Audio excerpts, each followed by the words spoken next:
9 বছরের নিষ্পাপ শিশু ময়না। হ্যাঁ, আর এই ময়না কি গত 5 দিন আগে ব্রাহ্মণবাড়িয়ার সরাইলে মসজিদের দোতলা থেকে বিবস্ত্র অবস্থায় উদ্ধার করা হয়েছে। এমন নির্দয় ঘটনার আসল দায় কে তা জানাবো আজকের ভিডিওতে। Hello viewers, welcome to viral video channel. আমাদের চ্যানেলে নতুন হয়ে থাকলে সাবস্ক্রাইব করতে একদমই ভুলবেন না। চলুন ঘটনার শুরু থেকে জানা যাক। গত রোববার অর্থাৎ 6 জুলাই ব্রাহ্মণবাড়িয়ার শাহবাজপুর ইউনিয়নের ছন্দুমিয়া গ্রামের স্থানীয় একটি মসজিদের দোতলার ছাদ থেকে উদ্ধার করা হয়েছিল মাইমুনা আক্তার ময়নার দেহ।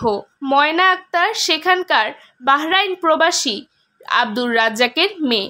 লতিফ মোস্তারি সরকারি প্রাথমিক বিদ্যালয়ের 5ম শ্রেণীর শিক্ষার্থী এবং স্থানীয় মাদ্রাসার নুরানি বিভাগের ছাত্রী ছিল সে।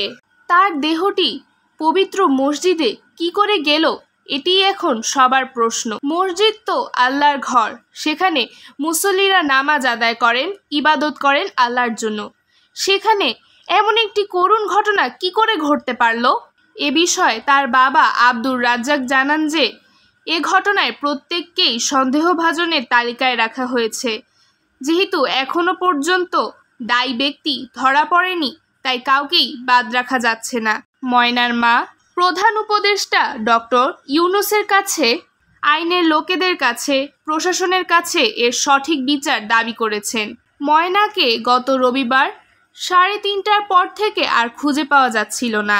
সে বেরিয়েছিল বাইরে খেলাধুলার জন্য। হঠাৎ তার মায়ের মাথা ব্যথা করা শুরু করায় তিনি তার মেয়েকে ডাকতে যাচ্ছিলেন, কিন্তু সারা গ্রামে অনেককেই জিজ্ঞাসাবাদ করার পর কেউই তার খোঁজ বলতে পারল না।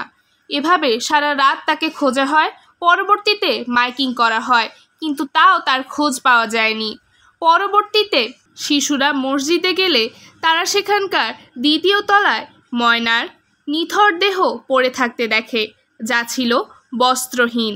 মসজিদের ইমাম ময়নার মাকে জানালে তিনি ছুটে আসেন দেখতে।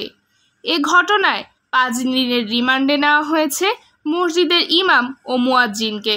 এখনও এই ঘটনাটির তদন্ত চলছে, কিন্তু আমরা আর কত ময়নাকে এভাবে অকালে ঝরে যেতে দেখব? মাত্র 9 বছর বয়সী নিষ্পাপ শিশুর কি দোষ ছিল? ভিউয়ার্স, এমন কর্মকাণ্ড ঘটানোর ব্যক্তিদের বিচার আমরা কবে পাব? আমরা চাই সকলের যেন দৃষ্টান্তমূলক শাস্তি হয়। সো ভিউয়ার্স, আজকের ভিডিও এ পর্যন্তই। আপনাদের মতামত জানাতে একদমই ভুলবেন না। আমাদের চ্যানেলে নতুন হয়ে থাকলে সাবস্ক্রাইব করে যাবেন। যারা অলরেডি সাবস্ক্রাইব করেছেন তাদেরকে অসংখ্য ধন্যবাদ। এই চ্যানেলে আমরা নিত্য নতুন ভাইরাল হওয়া খবরের আপডেট দিয়ে থাকি। পরবর্তী ভিডিও দেখার জন্য সকলকে আমন্ত্রণ রইল। ধন্যবাদ।